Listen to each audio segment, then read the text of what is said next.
2026 is going to be an awesome year. We got some pretty cool stuff coming up. First off, we got Foundations of Recovery. This is our flagship program. We're starting it in January. This is for anyone, man, woman, or couple who wants to come and reclaim their heart from shame, trauma, and betrayal. We start off with an education on all sorts of principles, give you the common language. We feed you from a fire hose in terms of all things recovery. It is such a great start to recovery. And we get at the roots of things, Tyler. This isn't like any other program. Like, this is our healing journey in process, and Foundations is where we begin. If you look at the value that you're getting there to kick off a good recovery with all of the right education, all of the right language, and a team to get you started while also being directed by Brandon and myself through the whole process, what a deal. So if you're interested, if you're struggling, if you've been wanting to do something for a long time, jump into this. This only comes around every so often, and we would love to have you there. Click the link in the description to sign up for it. And to make it even sweeter, we're also including a raffle for a free pass to the Radiant Dawn retreat. Anyone who signs up for Foundations will be added to the raffle for that free Radiant Dawn pass. If you're a man and you sign up for Foundations, your name still gets entered, and you can give that pass away if you win it to any woman that you want to. So what you're saying, Tyler, is if you sign up and participate in Foundations, you could possibly go to Radiant Dawn for free? That's exactly what I'm saying, which is crazy because Foundations by itself is already an insane value. Man, I sound so salesy. But it actually is awesome. So come to Foundations. And even if you don't come to Foundations, sign up for Radiant Dawn. It's beyond therapy, the best healing experiences that you can have. Click the link below and come join us. How do I distinguish healthy behavior versus unhealthy behavior with my partner in recovery? Welcome to the Real Talk Recovery Podcast with the Therapy Brothers. We're brothers, we're therapists, and we know recovery. Bring your stories, your questions, your successes with real recovery.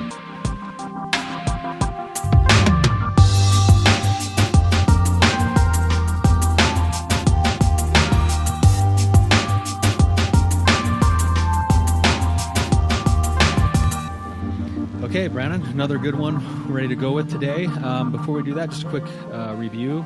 Thank you guys for your reviews. I like this one. It's calling out another one of our guests, just saying some really kind things. It says, PJ is so brave. PJ is one of our past guests. I love this latest episode. I resonated with it so much with her pain and struggle. PJ is on the path to healing. Such great insight and a reminder to control only what is yours to control. And then it's got a couple of emojis with a heart and a strong arm. Awesome. So, PJ was brave. She was awesome. And it was really good talking to her. I love talking to our guests, Tyler. We get such good guests. So awesome. It's awesome. So real. All right, Brandon.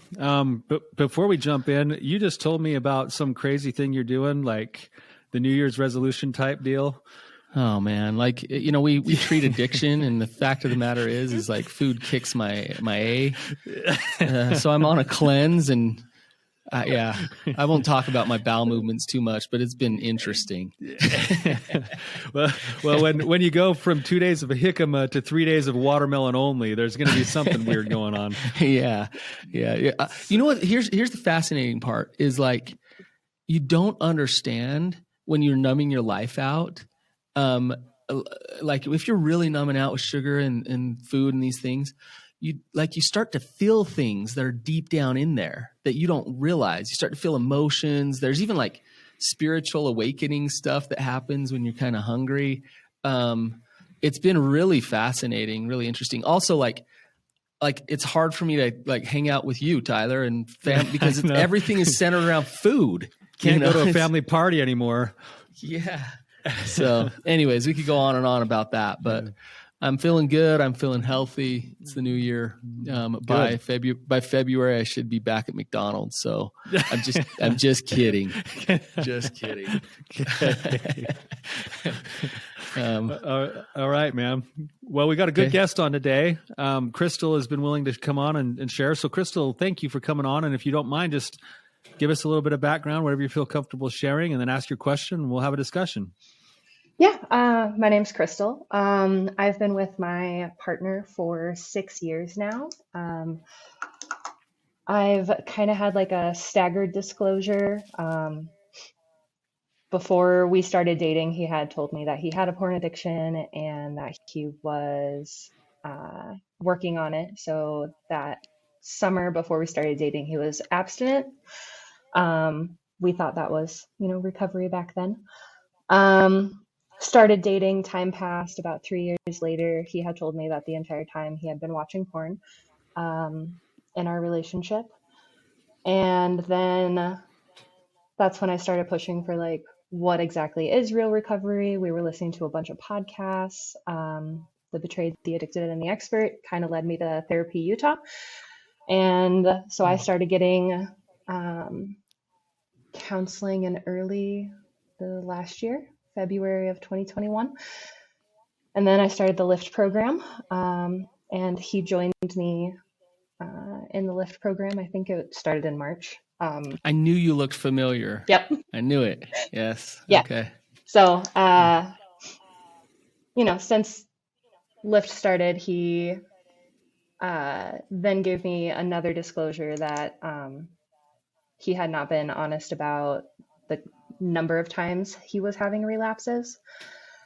Okay. And so it's kind of just been, I guess now it's like at a 3-year cycle, it feels like.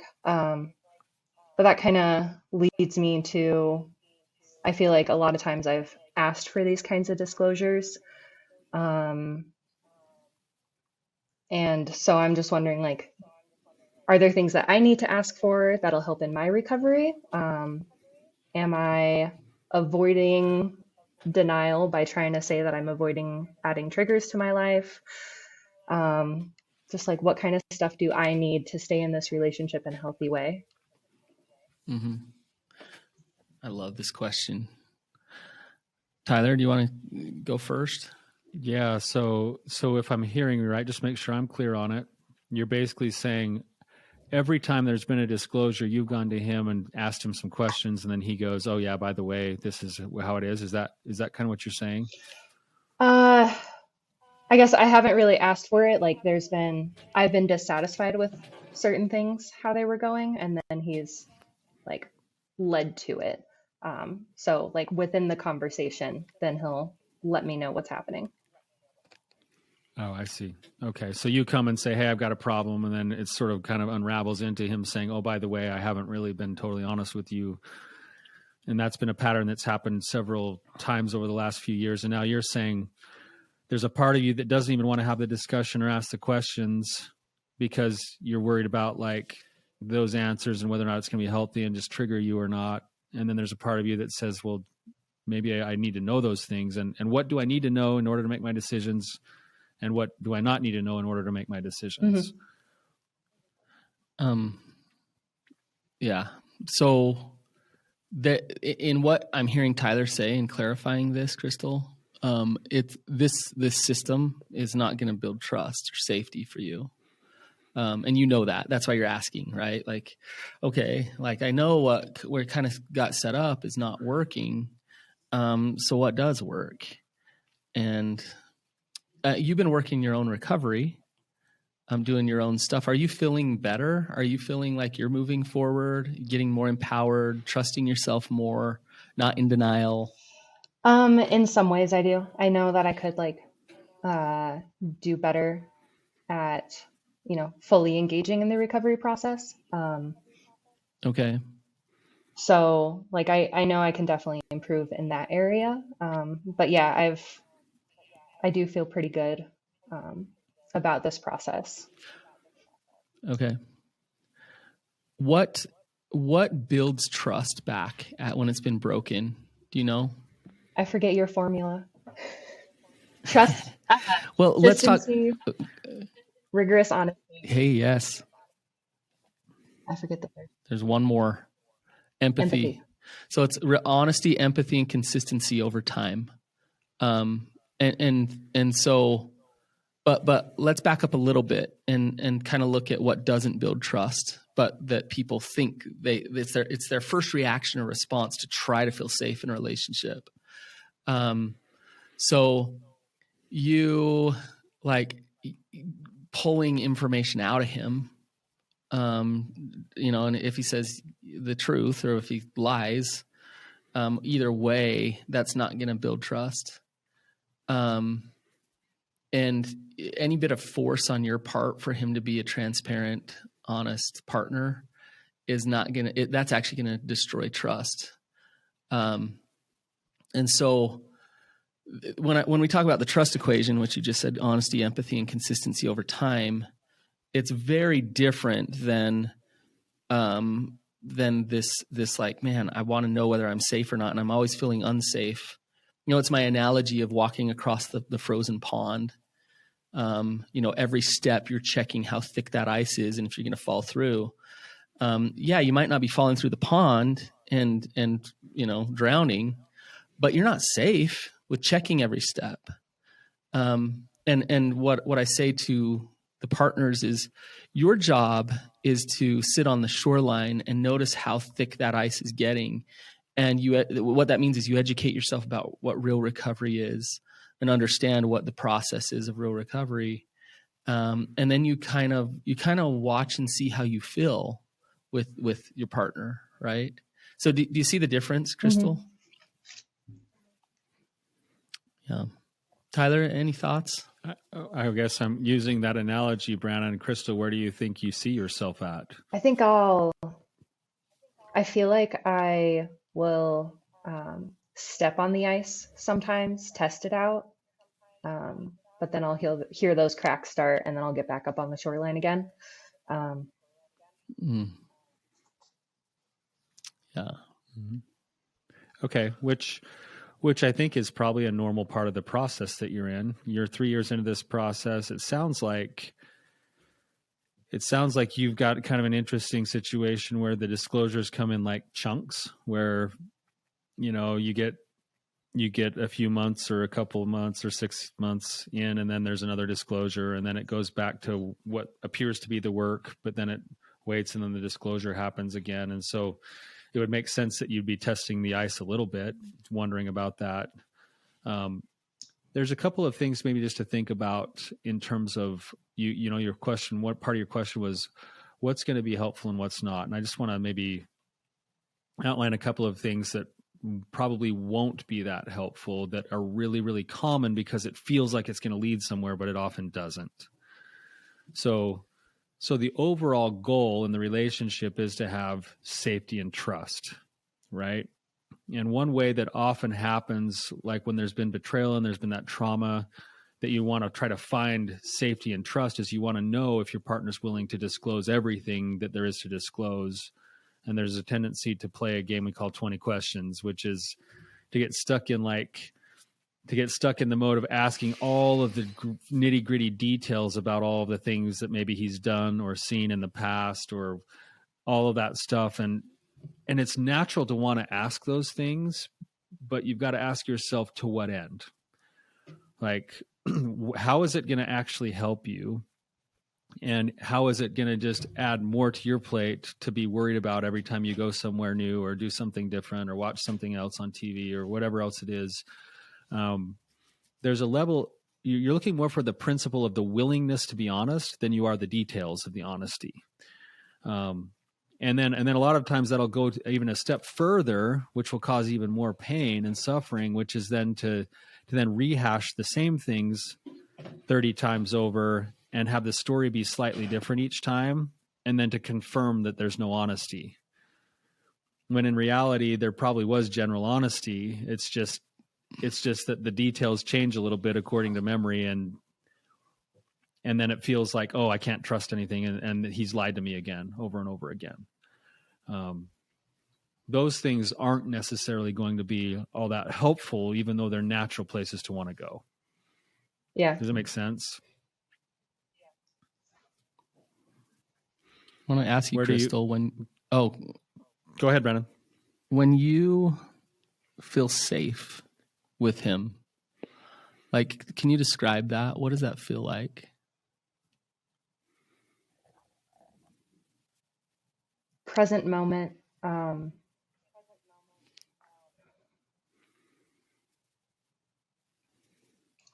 That's hard to describe. Yeah. It is hard to describe. What is it like? What are some other feelings? What does it feel like when you're just feeling safe with him? Peaceful,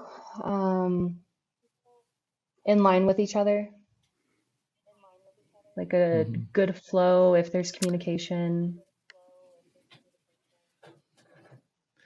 Connection, flow, communication. Listen to those things. That's awesome. Peace. So you throw shame and secrecy in the equation of connection, flow, and what does shame and secrecy do to that? It just breaks it up. There's Just yeah.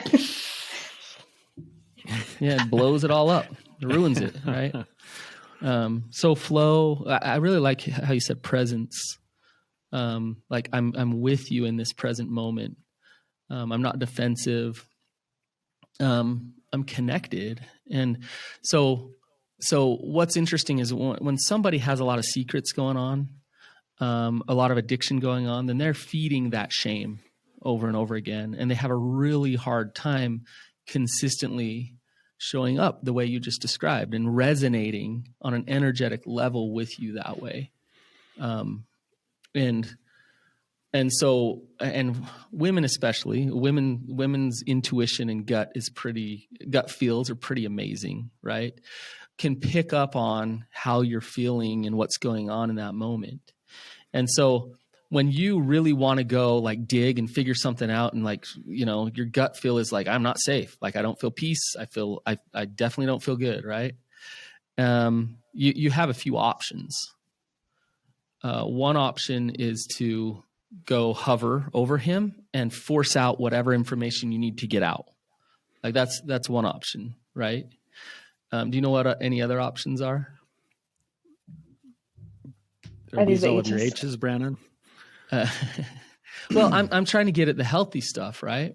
There's an H word.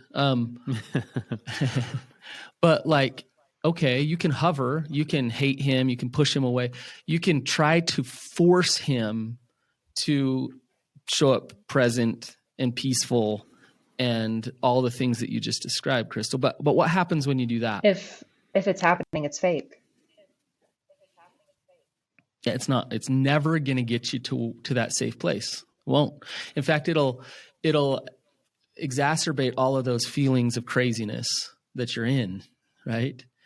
But you're feeling unsafe. So you're feeling triggered, you're feeling unsafe. What is a good, healthy way to handle that? I don't know, because a lot of I want to try to like clarify it in my mind when I start cycling. Okay. And I don't know how, because like I've tried approaching and like asking questions when I'm cycling doesn't seem like a good idea. Trying to have those conversations while I'm cycling doesn't seem like a good idea. And so I've kind of avoided in those cases and like waited until I try to get more calm, but then I end up like building and then it becomes like a really unhealthy conversation. Right. So what I'm hearing you say is that when you feel unsafe, you oftentimes turn to him and try to get safety that way. Like you ask him questions, you try to figure it out, and that doesn't work very well, right? There's nothing wrong with taking that as a first step. You're temperature checking and saying, "Hey, are you safe? Can we have this conversation?" But then if you're met with shame or distance or disconnection, then you're in that place where to continue that conversation isn't going to lead you anywhere. But it's okay that you do that. You've gotten an answer from him if he gives you that response. Like, look, I'm not a safe person right now. I'm not empathetic. I'm not rigorously honest. I'm not working the trust equation here with you right now as you're sharing this trigger with me. Okay, I got that answer. So now what? Self-care. Right? Next up. Oh, Crystal, you just said two of our favorite words. I then have to turn and do my own work, don't I? In other words, like really look at what is in your control, right? And I'd take it a step further. Really look at how you can show up as an empowered individual who can take care of herself, right? Where you resonate in power, not force, in peace, in acceptance of the pain that you're in that moment. So then you step into, okay, here's the tools, here's the support system, here's the things I can do for me to move forward as I'm in this relationship with somebody who's not creating safety with me. So Crystal, could we map this out just a little bit more, just so that we can kind of paint the picture? I'm sure there's a ton of people listening right now going, okay, I've heard the word cycling and I've heard all this stuff. I don't necessarily know. The question hasn't been answered yet. First and foremost, I think what you've already learned to do actually has some health to it. It sounds like there's just a few other things that might be added that could be healthier. All right. So you go, you check with him. You say, hey, are you in a spot where we can have this conversation? Or I just need to be reassured, or I just need to be, see that there's humility and honesty. You get that there's not. Now you're in that spot where you sort of have to go take your time out. You do your self-care. You talk to somebody else. Think grounding. You're going to get yourself grounding and balanced. And then the goal is to work yourself to a place where you can actually sit and look at the situation with a set of eyes that has a little bit more grounding to it than that initial place. And then you said, well, it builds and builds and builds, and then it comes out sideways, and then it's not very good. I think that's what you said. And I think that's the part where we can continue to say, okay, now that you've talked to someone, now that you've done some self-care, now that you've got your head and heart right, then you look at that situation anew. And if there's a whole bunch of red flags going, yeah, there's a lot of dishonesty and there's some withdrawal and there's some isolation. It seems like shame's going. Okay, good. You're probably doing the right thing by doing what you did. But if you look at that anew and go, okay, that was a trigger. I experienced a pretty rough trigger there. I don't even know what it was. Maybe I could try to figure that out, but I don't know what it was. Oh, now my heart's at peace again. I can lean back into that relationship and that conversation, and I can go and test the waters again and say, hey, I tried to approach you a little while ago. You didn't seem like you're in the right place, but I'd still love to have a conversation. Just get some reassurance that we're both doing our work and that you're here and that you're in this with me. And if he are met with humility and openness and a willingness to work and empathy and all the things Brandon outlined, then that's great. Good sign. And if not, then you're going to end up redoing the pattern you just did. And you're going to go back into self-care, grounding, talking to somebody you trust. And so you never actually have to step off the edge of getting dramatic or like having it come out sideways. As long as you see that there's always going to be a chimney to go with some of that smoke if he's not in a spot to be able to meet you in those moments. Hey, Tyler, we get the question all the time, how do I get into your groups and how do I get the therapy that I need? We frequently have groups starting in an online fashion so you can get help wherever you are in the world. You can find a group that will help you with the things that we talk about. Brandon, how do they find you? liftforrecovery.com. You can get into my Lift group. It's a full comprehensive group program, both for betrayal trauma and sex addiction. And it's awesome. So I'd love to have you there. What about you, Tyler?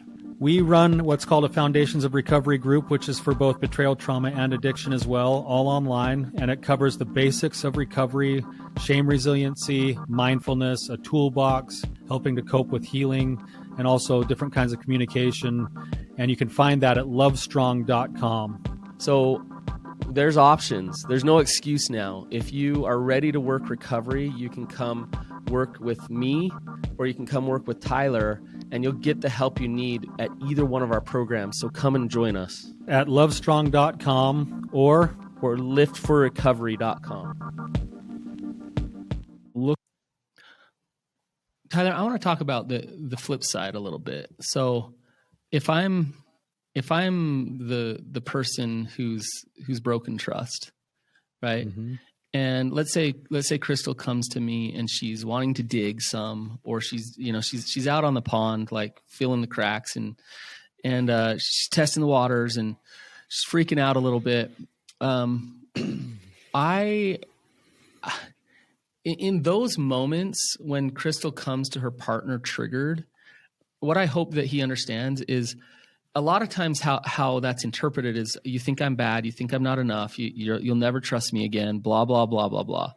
But that is a critical moment. That is a huge opportunity for her partner to help her process her pain and to be a safe person who can help her process the pain. And you know what that does? That builds trust. Yes. I'm an empathetic person who holds space for you in your own pain, even when it's about me. And it builds safety and trust. So a lot of times, like, the other side doesn't see that as an opportunity. Like, you should be licking your chops when your partner comes to you and is like, I'm freaking out because you're cheating on me. And it's like, okay, good. Hey, okay. Tell me about this. Tell me. I want to know how you're feeling. I want to hear about it. I want to hear you. This is my opportunity to repair this when you come with your trigger to me. And, you know, we're talking to Crystal and we're saying, Crystal, like, do your self-care, right? We always get to that because that is what's in her control. Do your self-care, Crystal. Mm-hmm. But there is another side of it with the relationship. If you really want trust again, then both things need to happen. She needs to be empowered and know what's in her control and move forward on her own. If the relationship's going to work, then he needs to help her heal. He needs to be an asset for her in holding that space to help her process that pain of betrayal. Okay, Brandon. So Crystal, I want for you to maybe just listen to this and see if you can tease some things out. And then I'm going to ask you a couple questions. But Brandon, I want to do a quick role play with you. Then you be Crystal's partner, and I'll be a version of Crystal that's probably not Crystal. I love role playing. Yes. Okay. Make it hard on me. Just make it really hard. Okay. So we're talking about this side, the metaphor of walking out on the pond. Okay. So I'm now Crystal or some version of her, and I'm highly triggered. All right. So do you want the bad response or the good response? No, I want you to demonstrate what an appropriate response might be for all of this. Okay. Just so that Crystal's partner, if he's listening, can understand what we're getting at a little bit. Okay. All right. How many effing women have you slept with? Wow. That's a big question.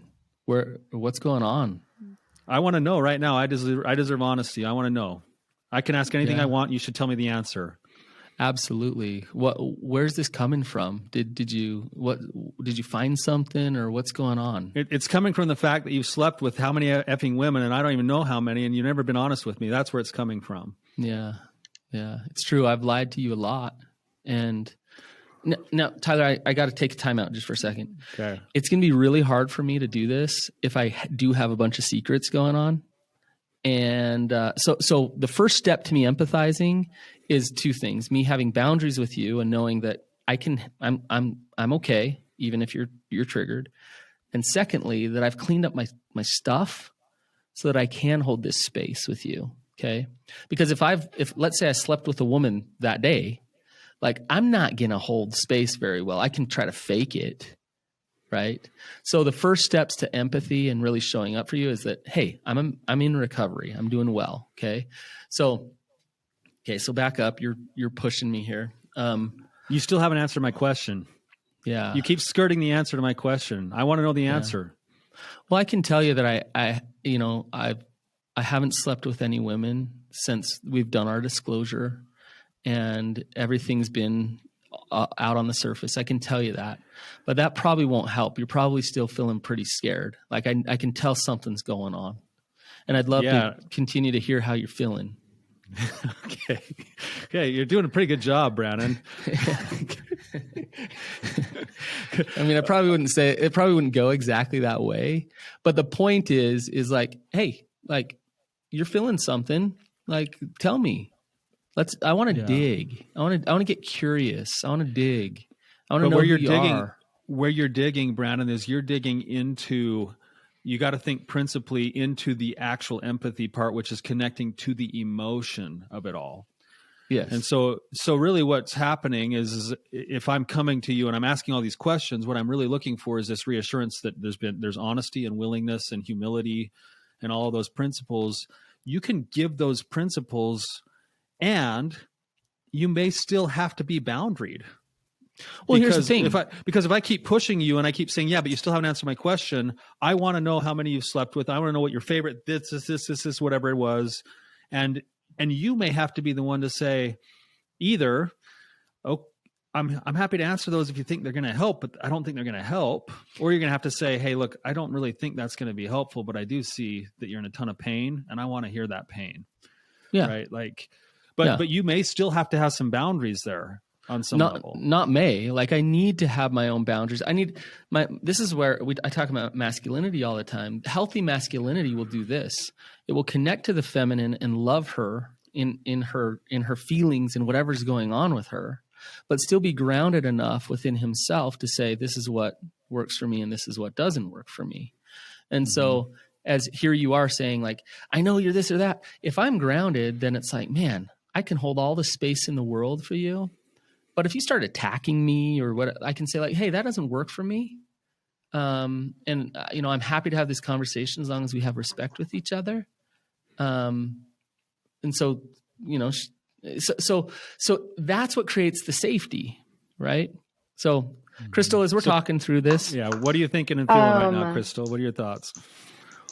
I'm wondering like how long, not like how long to wait for stuff like that to happen, but yeah, I guess now that I said that, like, how long does that take? Because I know that, Well, Are you kind of thinking like, is this a reality? First? Let's back up for a little bit first. Let me just ask, like, Crystal, if you approached your partner and you got obviously Brandon was kind of going through the motions with it, so you didn't get the full heart of it, but if you were met by your partner with a response similar to what Brandon was giving, what would that do? I think it would you or for you? Calm me down. And then also help me just process, like, what am I really trying to get at here? It's not necessarily the answer to that question. It's why. Why has that question been stuck in my head? Yeah. Right. And why would it calm because there's you nothing down, to fight Crystal? against. Like it's not a conflicting. I'm not fighting response.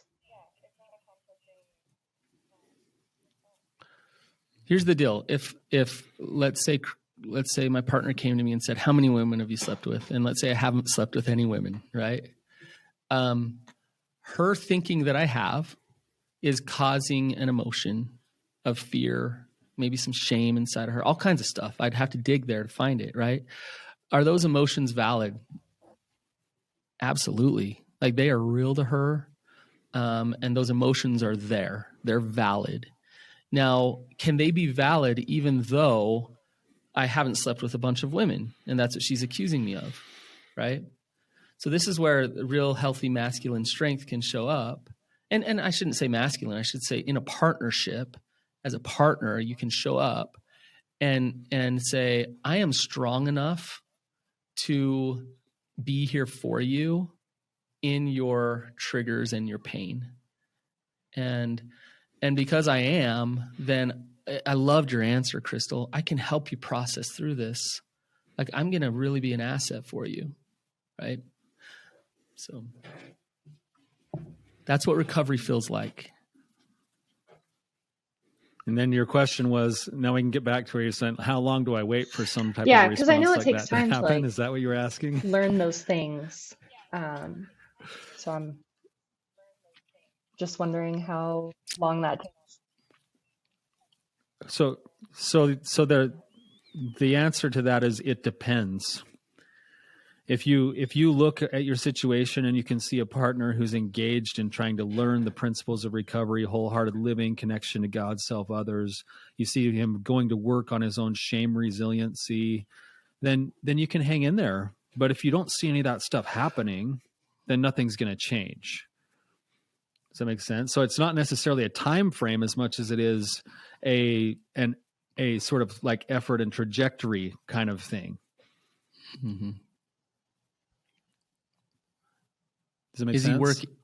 In other words, is he working on the roots of his shame and his addiction? And if he is, if he's really doing some good trauma work, learning how to connect to people, even though maybe you struggled with that in the past, or I'm just kind of making stuff up. But like if he's practicing courage and vulnerability consistently, then things are going to change. If he's practicing self-preservation and fear and just trying to pull the wool over people's eyes to get connection, nothing's going to change. Right. So, Crystal, as we're talking, what's coming up for you? What are you feeling? Where does that put you right now? Probably Crystal? kind of assessing this. I still feel like we're at the beginnings. I still feel like, recovery is still a new thing for both of us. It just feels so slow. Yeah. Do you feel like it's you're there because you both haven't fully gone as far as you need to in terms of your vulnerability to create those shifts? Or do you feel like, man, the process is just forever, and are we ever going to get there? Because you've been working Lyft, right? You've been going to group, you've been doing stuff. Have you kind of been going through the motions, or have you really been working? Yeah, I feel like we haven't fully leaned into it.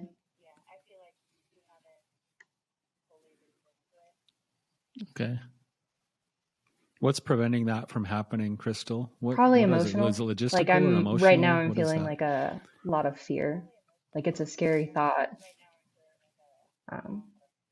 Trying to become very vulnerable, and I think that's where the idea that, am I trying to stay in denial?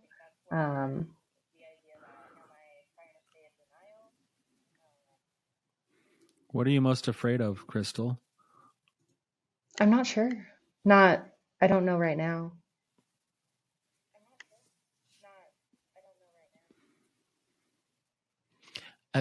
I hear the dilemma. If I really get healthy, then what will the consequence be? Yikes. Maybe we'll play this middle ground, and we can keep it together, the relationship, and there's not big consequences if we both kind of play in the middle here, right? But it leaves you kind of in this triggered state. No, I felt that. Can you see that, Crystal? That connected really hard to what I think my brain was doing. You were like, maybe we can play it in the middle. I'm like, yeah, that seems safe. But you're right. That's not going to be the answer long term. Yeah. So Crystal, one thing that I hear in your fear is that you're hearing a message from your heart saying, man, I need to lean in a little bit more, and that's going to be risky and scary for me. And the way that you can kind of hedge your bets on that is that part of your recovery work is doing the continual work of sort of getting into your own boundaries. And your boundaries are going to allow you to lean the way that you feel like you need to lean, but to also trust yourself to know that you can take care of yourself. And so if there's some healthy boundaries set up internally within for yourself and also inside of your relationship, then you can choose to go and say, I am going all in on this thing. Like, I'm going to give it and go. And I think, Brandon, you'll probably agree with me here, but the clients that we have that we see the very best progress with are the ones who say, I'm all in on this no matter what. Like, life is painful enough. It's been painful enough. I've suffered enough. I'm going to give myself to this process wholeheartedly. And the dividends come when you're able to do that. So if there's something that's fearful there, it's worth exploring and saying, how do I break through that? How do I get through worst case scenario and realize that I'd still survive if I did have worst case scenario, which I think Brandon was maybe leading to this place of going, well, if I get really healthy and my partner doesn't, that means maybe my worst fear. It means I'm going to make choices that I don't necessarily want to make right now. It's like, okay, take that a day at a time, but you can go all in on your own recovery. Yeah.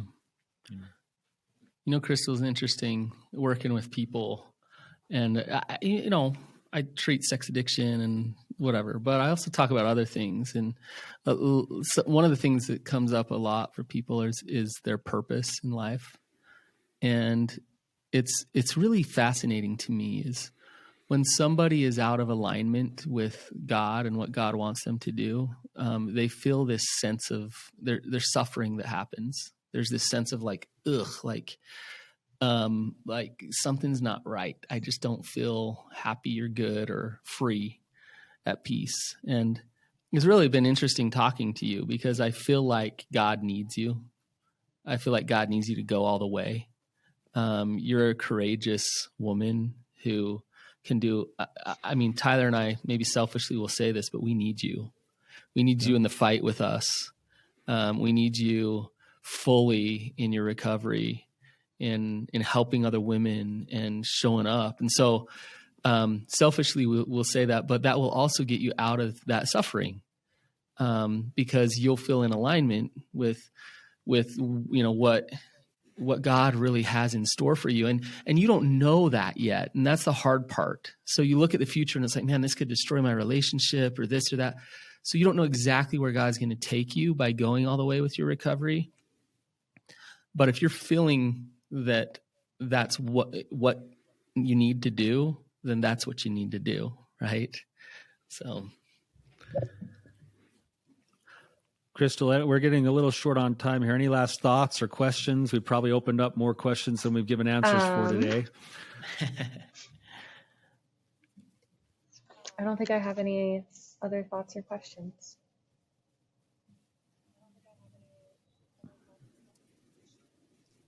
So, Crystal, I look forward to, maybe a year from now when you're hitting me up saying, hey, Brandon, I'm ready to come speak at your Lift One group because I'm killing it.